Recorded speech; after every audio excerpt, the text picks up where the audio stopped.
कासम, मैं मोहम्मद। आप देख रहे हैं आपका और हमारा अपना रिएक्शन यूट्यूब चैनल। अगर आपको हमारी वीडियो अच्छी लगे तो चैनल को लाइक शेयर जरूर कर दें। तो चलते हैं साजिद तारड़ साहब और क्या नाम है अपना उसका पाकिस्तानी यार एंकर है, नहीं वो दूसरी है नाजिया इलाही कह रहा हूँ, आरजू काज़मी इनकी कन्वर्सेशन हो रही है।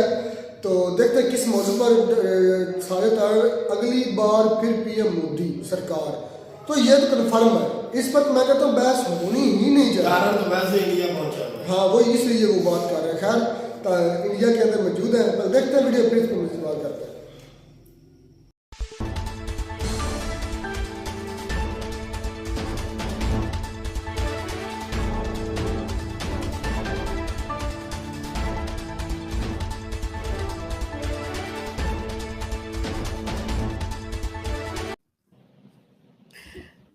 अस्सलाम वालेकुम, नमस्कार, सत श्री अकाल एंड गुड इवनिंग। मैं हूं आरजू काज़मी और आप देख रहे हैं पॉइंट ऑफ व्यू। हमारे साथ हैं जी साजिद तारड़ साहब, और इस बार तारड़ साहब जो हैं वो इंडिया से हमारे साथ हैं, तो इसलिए मुझे ज्यादा एक्साइटमेंट हो रही है सर कि आप इंडिया में।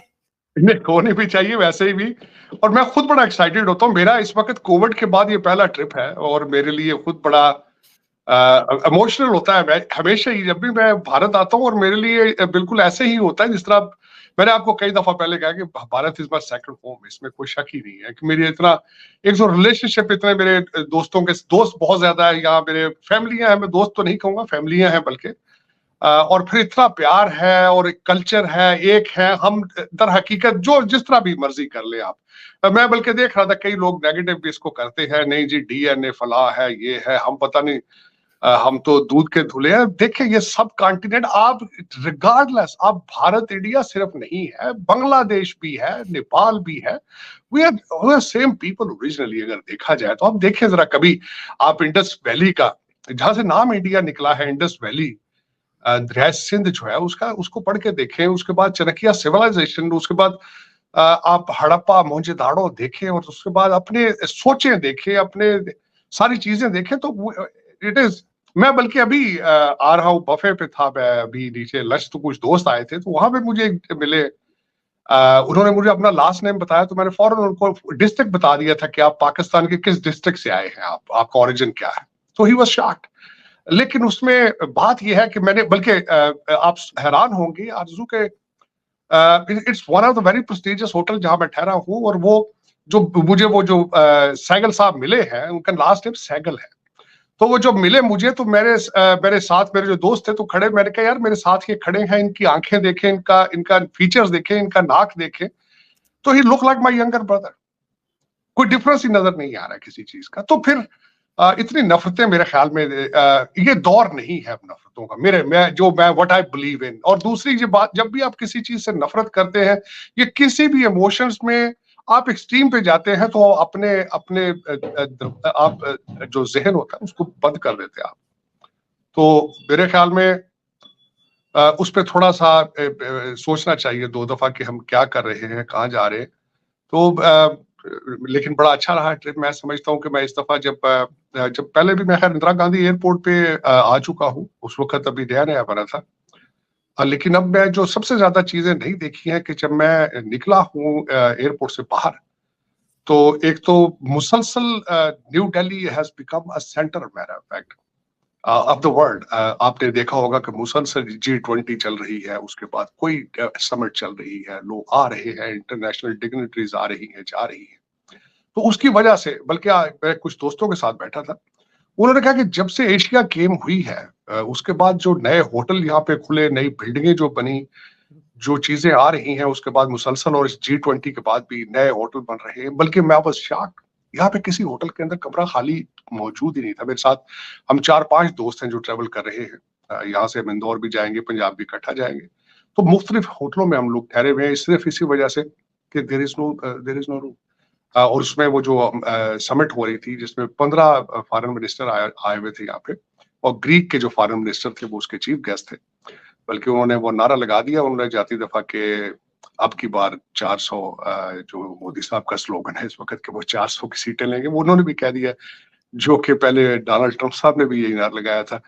कि अब की बार मोदी सरकार, तो वो और दूसरा इलेक्शन का चल रहा है सिलसिला यहाँ पे। मोदी साहब की he has a huge list of accomplishments, उनकी victory no question about it. वो जो बार बार कह रहे हैं 400 का नंबर, मुझे लग रहा है अचीव करेंगे। और दूसरा इस वक्त जो है चल रहा है, नेवी की एक्सरसाइज हो रही है इस वक्त, भारत की और मालदीव की और श्रीलंका की, और उसमें बांग्लादेश है जो वो ऑब्जर्वर है उसमें। ये एक बहुत बड़ी बात है, सिग्निफिकेंट बात है चाइना के हवाले से देखा जाए। फिर उसके बाद जो इस वक्त खबरें आ रही हैं, देखा जाए तो आज़रबाईजान आपसे जहाज ले रहा है, पाकिस्तान से खरीद रहा है, वो एक नई खबर है। आपकी गवर्नमेंट एस्टेब्लिश हो रही है, आप $6 बिलियन आप मजीद IMF से ले रहे हैं, काकड़ साहब जो है वो सेनेट के चेयरमैन बन रहे हैं। तो खबरें तो बहुत है, लेकिन दुख के साथ अफसोस ये होता है जब मैं यहाँ से बिलखसूस जब बैठ के बात करता हूँ कि दुनिया की डायरेक्शंस कहाँ से कहाँ जा रही हैं, और हमारे लिए एक कमिश्नर लेवल जो कि तहसीलदार था, एक चट्टा साहब, मैं माजरत के साथ ये नहीं कि उनकी मैं कोई करैक्टर असैसिनेशन करने का ख्याल है, लेकिन उन्होंने पूरे पाकिस्तान को जाम करके रख दिया है। एक स्टेटमेंट दे के फिर हफ्ते बाद उसकी माफी मांग ली है, और उसके बाद इस वक्त इमरान खान साहब ने कह दिया कि मैंने IMF को लेटर लिख दिया। हालांकि इमरान खान साहब को यही नहीं पता कि IMF has nothing to do with opposition parties. वो तो स्टेट को पैसे देते हैं, स्टेट से वापस लेते हैं। आप कौन होते हैं उनसे बातें कम्युनिकेट करने वाले? खान साहब को अभी तक यही नहीं पता चला। लेकिन ये कि अफसोस के साथ है कि मेरे तो ख्याल में अगर जाती तौर पे पूछे, मैं 2-3 जो बातें पिछले दिनों सामने आई हैं, 2 बातें, बल्कि हमारे अफजल चंद साहब के हवाले से जो पॉलिटिशियन है उनके हवाले से 2 खबरें हैं। बल्कि एक तो उन्होंने कहा था कि मेरा बस चले तो मैं जाके इमरान खान साहब के पांव पड़ जाऊं जाके जेल में, के पाकिस्तान को बचाने के लिए। तो दूसरा, जब चंद साहब की बात हो रही है तो फिर उन्होंने अगले दिन एक नया इल्जाम लगाया कि 5 करोड़ रुपया मांगा गया उनसे इलेक्शन जीतने के लिए। ये भी खबर है उसमें। आज जो मैं उनका बहुत फैन हूँ, शब्बर जैदी साहब का, very outspoken, very blood speaker, very sincere Pakistani. उनकी एक स्टेटमेंट, उन्होंने कहा कि अगर चाहिए तो ऐसे कि जरदारी साहब और शहबाज शरीफ साहब दोनों को चाहिए अडयाला जेल जाके खान साहब को साथ लेकर एक जॉइंट गवर्नमेंट बनाए। उन्होंने, लेकिन मेच्योरिटी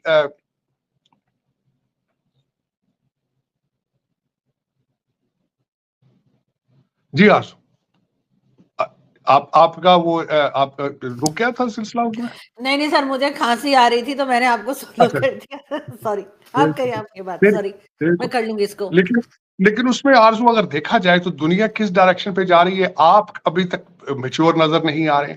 सबसे पहले तो इस चीज को डिस्कस किया जा रहा है कि 6 बिलियन जो मांगा जा रहा है IMF से, वो क्यों लिया जा रहा है? वो लिया इसलिए जा रहा है कि आपको $24 बिलियन जो है मार्च में उनकी किस्तें देनी है आपने। लेकिन कौम को इत्मीनान में क्यों नहीं लिया जाता, बताया क्यों नहीं जाता कि हम क्यों ले रहे हैं और इसका क्या करेंगे, इसको कौन कौन खाएगा, कौन कौन लूटेगा, बताया क्यों नहीं जाता? ये मैंने कई दफा इस चीज की रिक्वेस्ट की है कि ये काजी फैज ईसा साहब का, ये हमारे आसिम मुनीर साहब का, जो रियल स्टेक होल्डर है, उनका ये फर्ज बनता है कौम को बताएं कि $6 बिलियन IMF से लिया जाएगा, इसके पाई पाई का हिसाब ये होगा।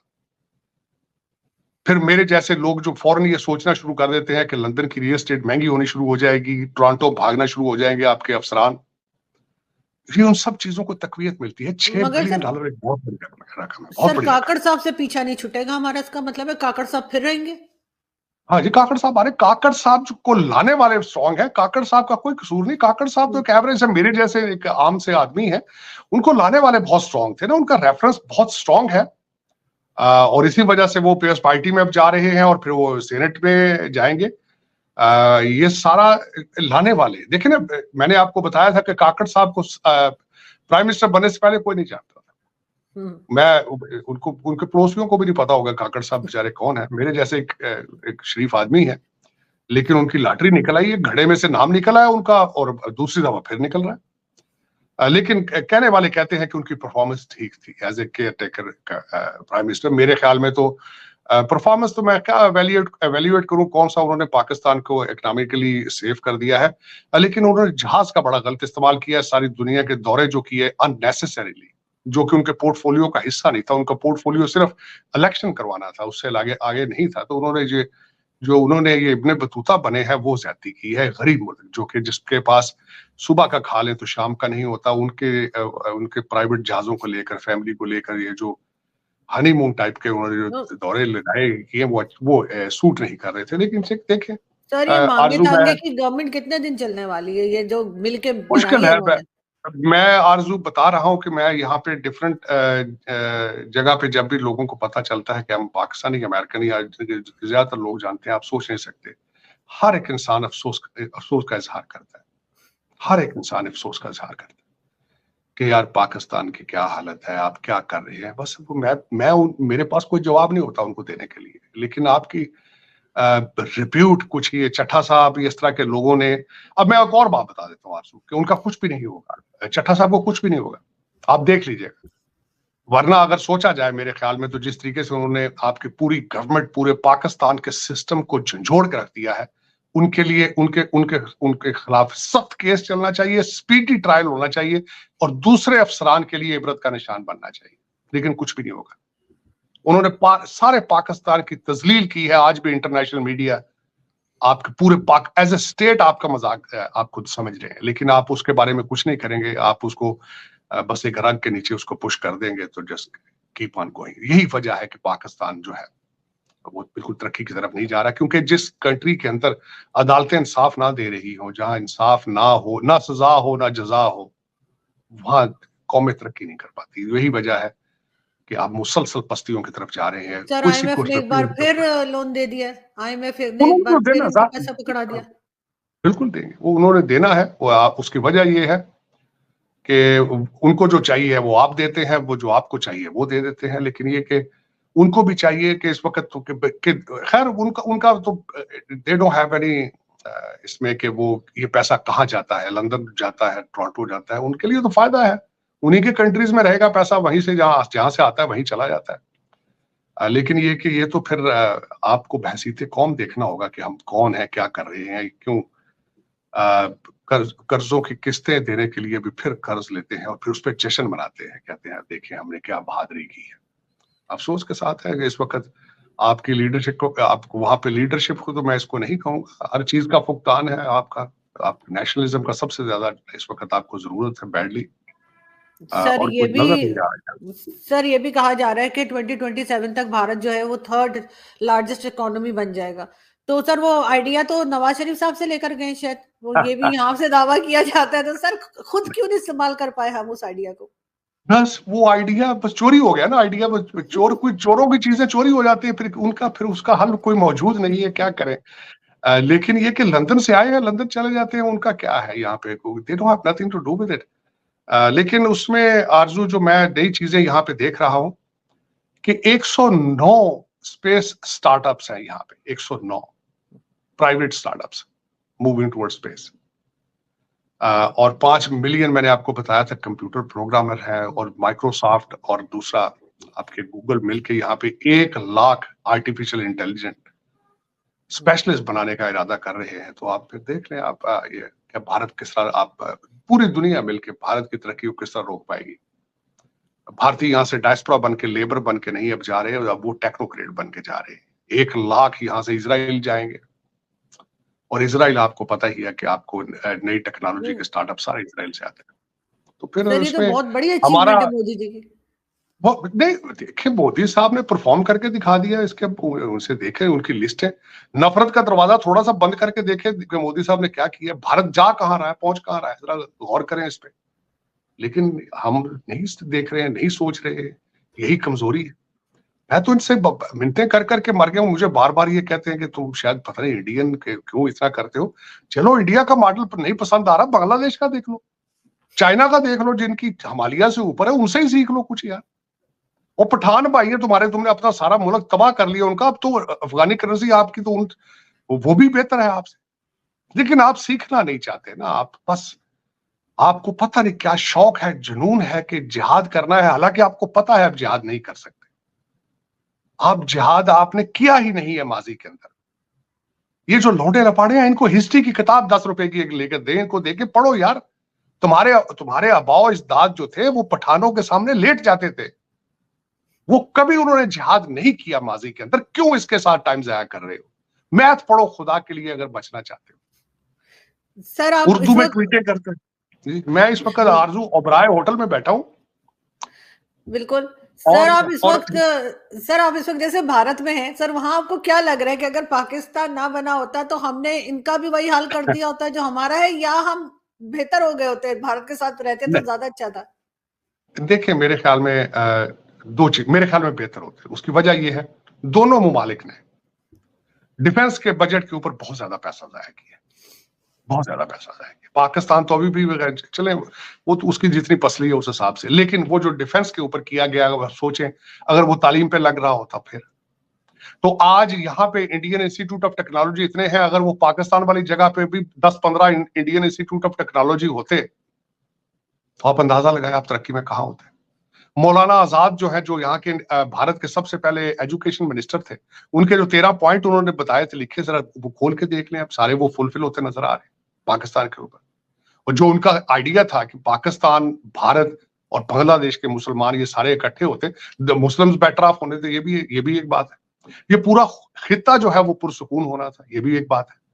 और दूसरा ये है कि मैं बार बार मुझे इस चीज का एहसास होता है कि ये इंटेलेक्ट सारा, बल्कि यहाँ पे कल भी एक डिस्कशन में मैं बैठा था कि यहाँ से कई वेद की किताबें जो जिनके ऊपर इन्होंने रिसर्च की है वेस्टर्न सिविलाइजेशंस ने, और कई जो एजुकेशन है, खासकर जिस तरीके से मैं टेक्सला यूनिवर्सिटी से बड़ा इंस्पायर हूँ, चाणक्य जो सिविलाइजेशन है सारी उनकी, तो वो देखें वो कितना मैकियावेली और दूसरे सबसे बहुत ज्यादा, वो तो डिविंची वगैरह सब बहुत ज्यादा आगे था काम उनका, लेकिन हमने उसको बस निग्लेक्ट किया, रिजेक्ट किया। और फॉरेन इन्वेडर्स, चाहे वो गोरा हो चाहे पठान हो, मुगल देखे ना, मैं बल्कि आजकल देख रहा था, मैं जहां बैठा हूं मुझे अपने कमरे से हुमायूं का टोम नजर आता है, उनका जो डोम है वो नजर आता है, मजार उनका, ऐसे ओबराय होटल से।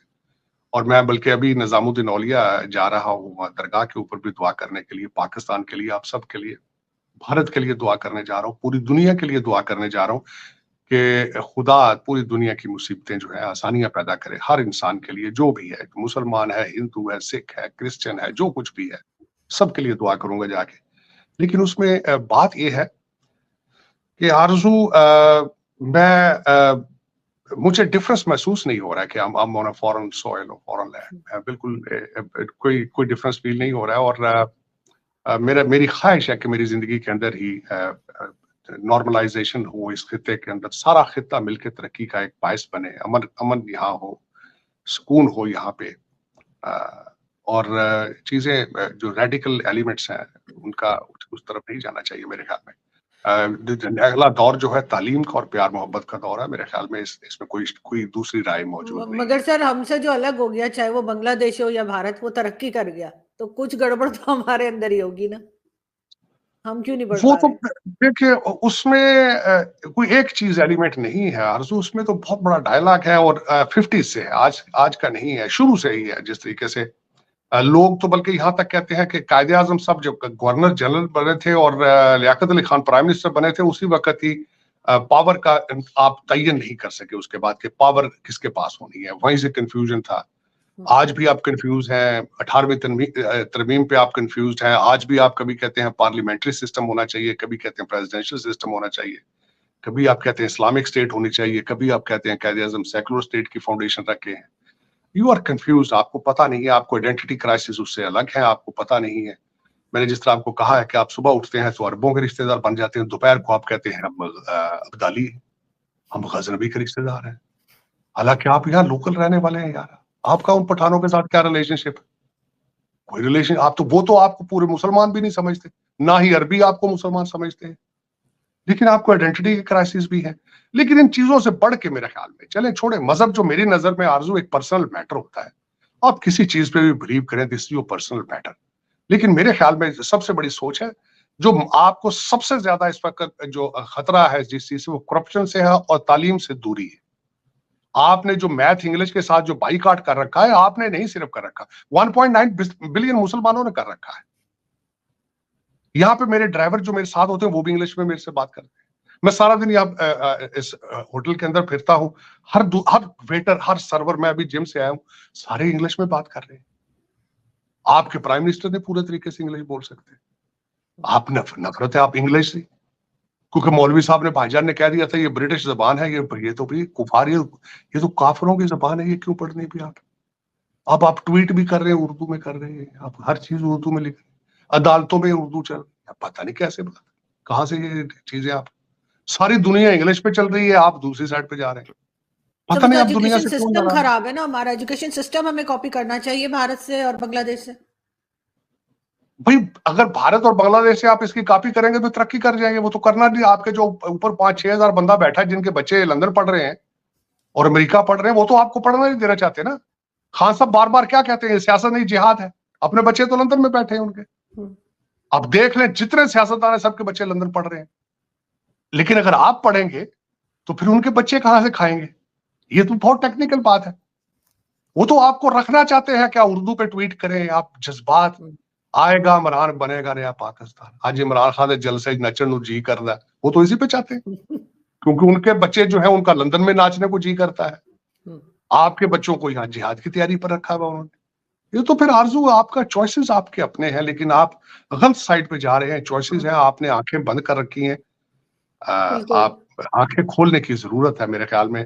आई विश कि मैं यहाँ से आपको बता के सड़कें यहाँ पे इस वक्त दिल्ली की सारी चीजें दिखाता, आपको पता चलता कि आपसे मैं लाहौर से 100-150 मील के फासले पे हूँ।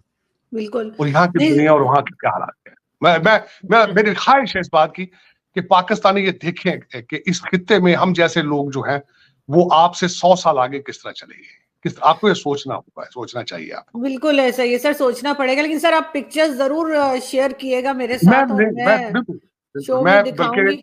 मैं बल्कि यहाँ जिस जगह मैं जिस होटल में ठहरा हूँ वहां पे भी पूरा होटल ही इस तरह आर्ट म्यूजियम है। उबराए, बल्कि मैं यहाँ, मुझे बड़ा फख्र है इस बात पे, इस चीज का। उबराए फख्र भी है, अफसोस भी है। उबराए साहब जो थे वो झेलम से थे। उबराए जिन्होंने इस चेन के जिन्होंने शुरुआत की थी, कश्मीर जाके उन्होंने पहला होटल खोला था। मुझे फख्र है उन पे। पाकिस्तान ने ऐसे लोग वहां से यहाँ आए हैं जिन्होंने दुनिया के नक्शे तब्दील करके रख दी। मैं जिस होटल में बैठा हूँ पूरा होटल इस तरह आर्ट का म्यूजियम है, और रिमार्केबल, और कस्टमर सर्विस इस तरह है कि आप सोच नहीं सकते। अमेरिका इसके सामने लगता है जिस तरह कुछ भी नहीं है सर, क्योंकि सारी दुनिया से लोग आते हैं ना, हमारे यहाँ तो लोग डरते हैं आते हुए सिक्योरिटी रीजंस की वजह से, तो जाहिर इनका बिजनेस ही नहीं है। वही बात यहाँ पे आप सोच नहीं सकते। मैं उबराए होटल में जब भी रेस्टोरेंट जाता हूँ, सारा 80% क्लाइंट्स जो है सारे फॉरेनर, वेस्टर्न या अमेरिकन, यूरोपियन और अमेरिकन। और इस वक्त और मैं एक और छोटी सी बात, जमनपुर के अंदर हमारे जो अडानी साहब हैं उनके बच्चे की शादी हो रही है। बल्कि मैं चाहूंगा कि आप पाकिस्तानी लोगों को उनकी लिस्ट देखें कि उनके बच्चे की शादी पे कौन कौन आ रहा है। कतर का हेड आ रहा है उसके अंदर ट्रंप साहब की बच्ची आ रही है, उसके अंदर मार्क जुकरबर्ग फेसबुक का मालिक आ रहा है, उसके अंदर गूगल का सीईओ आ रहा है। ये अभी हफ्ते 10 दिन में आएंगे। तो फिर देखें, ये एक दिन में नहीं हो जाता आरजू। पूरी कौम साथ चलती है, अदालतें इंसाफ देती हैं, फिर जाके चीजें इस तरह होती है। कानून एस्टेब्लिश होता है, लीडरशिप होती है, एक टीम वर्क होता है। सारा कोई एक दिन में नहीं हो जाता, लेकिन ये चाहिए कोशिश करें कि आप कहीं से तो शुरू करें। बिल्कुल, कहीं से नफरत को एक दिन के लिए छुट्टी पे भेज दें आप, तो देखें कि यहाँ आपके पड़ोस में क्या हो रहा है। देखने की जरूरत, मैं समझ तो देखने की जरूरत। बिल्कुल ऐसे ही। लेकिन सर आप हमें पिक्चर जरूर शेयर किएगा। बल्कि मैं इंदौर जाऊंगा आरजू, हम वहां से भी करेंगे शो। बल्कि मैं इंदौर से अपनी सारी फैमिली से मिला के सारा। और अब मैं यहाँ पे ये भी बताना चाहूंगा, Indore is the cleanest city of India, matter of fact. बल्कि मुझे पता है इस चीज का, मेरे दोस्त मुझे बताते रहते हैं कि वहां पे क्या रिफॉर्म करके हमने इंदौर को क्लीन तरीन बनाया। वो मैं पूरी लिस्ट आपके साथ शेयर करूंगा आपके देखने वालों से कि उन्होंने किस तरह इंदौर जो है उसको क्लीन रखा हुआ है। I promise you, I'll give you a detail. Sir आपने मुझे एक प्रॉमिस और किया है, आपको याद है ना, आपने इंडिया से क्या लेके जाना? मैं आपके लिए मिट्टी लेकर आऊंगा इलाहाबाद से, और मैं जा रहा हूँ इलाहाबाद, मैं यूपी जाऊंगा, और यूपी से मैं आपके लिए लेकर आऊंगा। मैं बिल्कुल नहीं भूला, मैं किस तरह भूल सकता हूँ आपसे, मेरा वादा है। और आरजू मेरी एक और ख्वाहिश है ये भी, बल्कि मैं कहता हूँ खुदा करे वो भी, कि आप और मैं इकट्ठे यहाँ पर आए और इसी इंडिया गेट से खड़े होकर हम दोबारा बात ये करें। ये भी मेरी खुदा मेरी ख्वाहिश पूरी करेगा, हम इकट्ठे आएंगे इंशाल्लाह। इंशाल्लाह। बहुत शुक्रिया sir, thank you so much. Thank you. Bangladesh के मुसलमान ये सारे इकट्ठे होते, द मुस्लिम्स बेटर ऑफ होने थे, ये भी एक बात है। ये पूरा खित्ता जो है वो पुरसुकून होना था, ये भी एक बात है। और दूसरा ये है कि मैं बार बार मुझे इस चीज का एहसास होता है कि इंटेलेक्ट सारा, बल्कि यहाँ पे कल भी एक डिस्कशन में मैं बैठा था कि यहाँ से तो जी दोस्तों वीडियो होगी ख़त्म। साजिद तारड़ साहब ने बड़ी शानदार बातें की हैं। कभी कभार हमारा इख्तिलाफ भी हो जाता है, ज़रूरी नहीं कि हर बात के साथ हम उनके एग्री भी करें। काफ़ी मरतबा इख्तिलाफ होता है, मैक्सिमम उनकी बातें बड़ी शानदार होती हैं। जो साजिद तारड़ साहब अब इंडिया में मौजूद है, उन्होंने बात की, मैंने आई थिंक कल भी एक वीडियो में बोला था साजिद तारड़ साहब की, उन्होंने बोला कि India is my second homeland. तो मैंने कहा नहीं, शायद मेरी बात उन तक ये पहुंच जाए। इंडिया हमारा सेकंड होमलैंड नहीं है। इंडिया मतलब हिंदुस्तान जो है वो हमारा फर्स्ट होमलैंड है, क्योंकि जो हमारे अबाव अजदाद हम के इकट्ठे थे ना पहले, तो पाकिस्तान हमारा सेकंड होमलैंड है। इंडिया यानी कि भारत या हिंदुस्तान स्पेशल जो है वो हमारा पहला होमलैंड है, मतलब पहला घर हमारा हिंदुस्तान ही है, दूसरा घर हमारा पाकिस्तान बना है। जिस तरह अब बांग्लादेश है, बांग्लादेश का पहला घर जो पाकिस्तान है, दूसरा घर बांग्लादेश बना है। तो इसलिए हो सकता है मेरी बात तारड़ साहब तक पहुँचा, हो सकता है वो मुझसे डिसएग्री भी कर सकते हैं, लेकिन मुझे लगता है कि हमारा जो पहला होमलैंड है वो हिंदुस्तान ही है। अच्छा, बात बड़ी बड़ी और भी बातें हैं।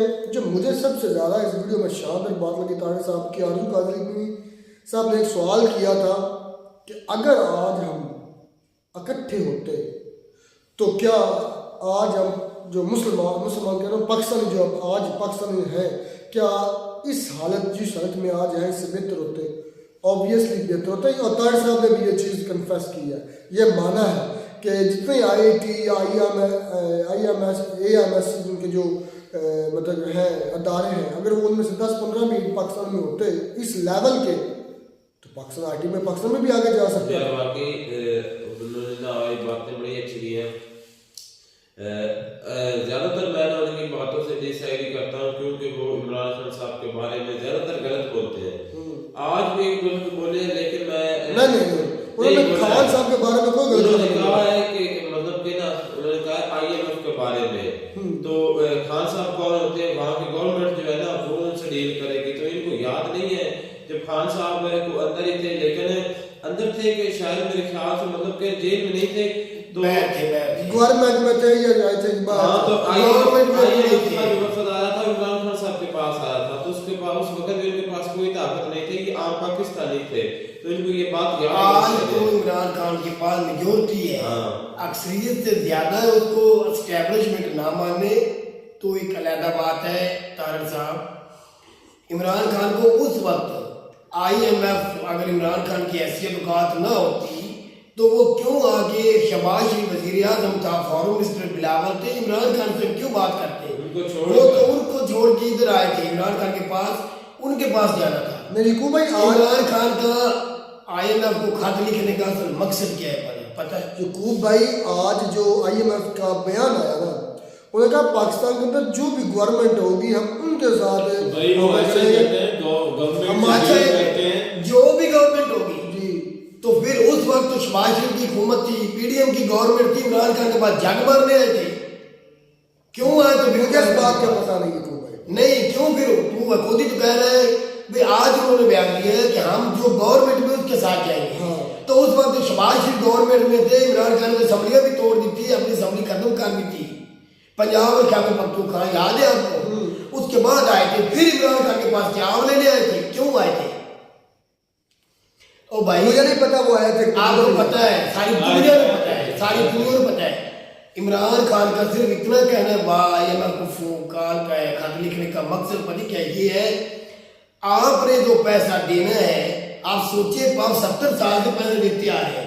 वो कि तारड़ साहब भी तो ये कह रहे थे कि आवाम को इत्मीनान में क्यों नहीं लेते कि ये पैसा कहाँ से आता है, कहाँ जाता है, किस लिए ये लिया जाता है। ये बात तो वो कह रहे हैं कि आर्मी चीफ बताएं या जो मौजूदा गवर्नमेंट के हैं सदर वो बताए, तो ये भाई वाकई बनता है, लेकिन अवाम इतनी बेवकूफ नहीं, अवाम को सारा पता हो सका, पता लग चुका है। $6 बिलियन जो मिल रहा है, तो तो जाहिर सी बात है वो अपने आपस में बांटेंगे।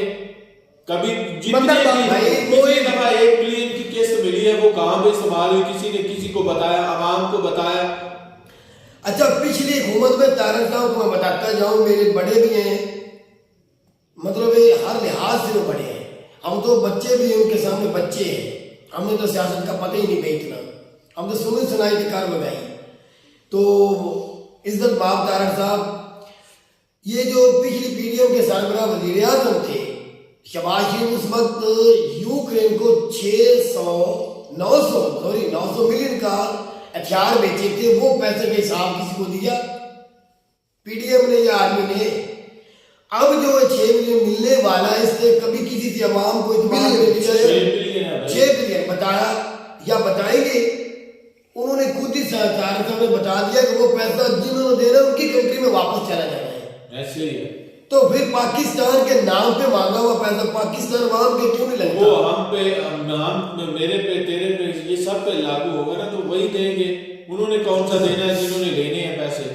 आपको याद होगा, मैं साजिद तारक साहब को याद कराता जाऊँ, उनको पता नहीं क्या करना से इमरान खान साहब के साथ, मुझे समझ नहीं आती।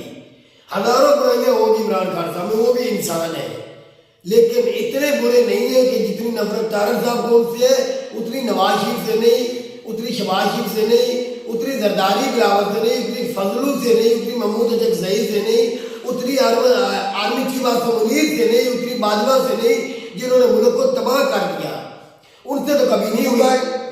भाई इमरान खान के खाते लिखे मकसद ये है कि पैसा देना है, तो आने वाली गवर्नमेंट के ऊपर आप नहीं चीख सकते कि हमारा कर्जा दो, इन्होंने हिसाब देना है, क्योंकि ये तो पैसा खा के भाग जाएंगे, हिसाब को अवाम ने देना है। भाई अवाम कैसे दे? फिर एक मेरा वजह से वो आम जनता के ऊपर आ रहा है ना। इंडिया के अंदर इलेक्शन आ रहे हैं, इधर में पाकिस्तान में हो चुके हैं, इंडिया में भी आ रहे हैं। आपको लगता है पीएम मोदी 400 सीटें, यानी पीएम मोदी की पार्टी बीजेपी जिसे हम कहते हैं, 400 सीटें इलेक्शन में से निकाल सकती है? तो निकालनी है उन्होंने। पॉपुलर लीडर ये इसमें तो कोई डाउट नहीं है कि नेक्स्ट गवर्नमेंट भी बीजेपी यानी पीएम मोदी साहब की, इसमें तो कोई शक नहीं है। भाई पीटीआई का भी आपको पता था इलेक्शन में पहले अवाम ने जिताना है, पीटीआई का भी पहले ही पता था, दुनिया को पता था। तो इसी वजह से भाई इसी वजह से उन्होंने पार्टी तोड़ी है, इसी वजह से उन्होंने वो निशान लिया है। उनको पता था कि पीटीआई जो है वो इस कंट्री की पॉपुलर पार्टी है। तो दूसरी तरफ तारक साहब ने ये भी बताया कि भाई जो है ना काकड़ साहब, उनकी तो मौजें लगी हुई हैं, उनको तो जब वो वजीर आजम केयर टेकर वजीर आजम बने उससे पहले तो कोई बंदा जानते ही नहीं था। ये बिल्कुल हकीकत है, क्योंकि उस बंदे को जानता भी कोई नहीं था, और वो कह रहे थे कि भांडे में से उसका नाम निकला या घड़े में से, तो उसकी मौजें लगी। वो जहाँ भी जाते हैं, वो जहाँ भी जाते हैं तो अपनी जो पूरी फैमिली लेके चले जाते हैं। भी बाप पार्टी के ही थे, मुझे तो पहले पता था, तारक साहब को भी पता है, वैसे उन्होंने बताया नहीं। अभी वो मैं भी झूठ हो सकता है, शायद मैं पहली पेशन वही कर रहा हूँ, जो सेनेट का चेयरमैन बनना है ना, अक्सरियत तो ज्यादा सेनेट की, जिस तरह मेजोरिटी में इमरान खान जीता है पूरे मुल्क में, इसी तरह सेनेट में भी 25 के 26 सीटें हैं एमएनए की ज्यादा पीटीआई के पास। दूसरे नंबर पे जरदारी है, तीसरे नंबर पे नवाज शरीफ है, चौथे नंबर पे वो छोटी मोटी उनकी 13 सीटें बनती हैं, वो तो बढ़ जाएगी। तो मार्च के पहले हफ्ते या दूसरे सेनेट भी हो जाए, उसके अंदर काकड़ साहब दाखिल हो चुके हैं सेनेट के चेयरमैन बने। एक काकड़ साहब की रोटियां पक्की हैं, क्लियर कर लेने के सेनेट का चेयरमैन, जितना मैं समझ चुका हूँ, जितना मैंने सुना है, वो सेनेट के चेयरमैन वो आ रहे हैं, वजीर आजम काकड़ साहब सेनेट के चेयरमैन आ रहे हैं। आपका कहने का मतलब है कि अब पिछली उम्र जो है ना काकड़ साहब की रोटियां पक्की हैं। पक्की भाई तारक साहब ने ये बात किया है, उस अवाम का पैसा जिसको एक वक्त की मिलती है, दूसरे वक्त के मिलने का पता नहीं है, उन गरीब अवाम के पैसों पर जो काकड़ साहब हैं उन्होंने, हालांकि उनका मकसद तो सिर्फ इलेक्शन करवाना था, ये बातें उन्होंने सच्ची की है, लेकिन वो घूमता बातें। अच्छा, सबसे बड़ी बात तारक साहब ने नहीं की, आर्मी काजमी ने भी नहीं की, आप भी नहीं कर रहे, वो ये है कि कादियानियों का बिल पास कर रहे हैं, हो गए, उसमें तो बात ही कोई नहीं कर रहे। भाई कादियानियों के ऊपर तारक साहब की, आर्मी काजमी की क्यों नहीं नजर पड़ी? उनका बिल पास हो रहा हो। मैं एक और बताऊं, अभी इस्राइल के अंदर से हमारे ऑफिशियल होकर आए हैं, अब नाम लेना जरूरी नहीं, पहले का तो मैं नाम भी ले चुका हूँ। उसमें पीटीवी जो हमारा चैनल है ना, उनके भी थे बशिंदे थे, 2 लोग थे, बंदे थे, एक औरत थी। मियां शबाज शरीफ साहब भी गए हैं इसराइल के अंदर, याद रखो मेरे पास सबूत है।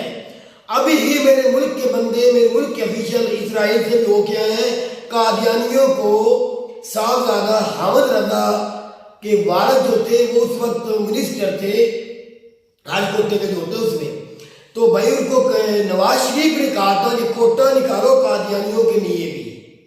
ये सबूत के तौर पर बात कर रहा हूँ। तारक साहब को क्यों नहीं लगता कादियानियों से हमायत कादी फैसला कर रहे हैं। मुझे हैरानी हुई है कि मौलाना फजलुर रहमान किस तरह आगे, मेरे ख्याल में वो अलहदा हो चुके हैं। उनको तारक साहब ने कहा है कि इमरान रियाज खान ने उसने कहा कि उन्हें सदारत की कुर्सी का लालच देके उसे वजारत भी छीन लिया है।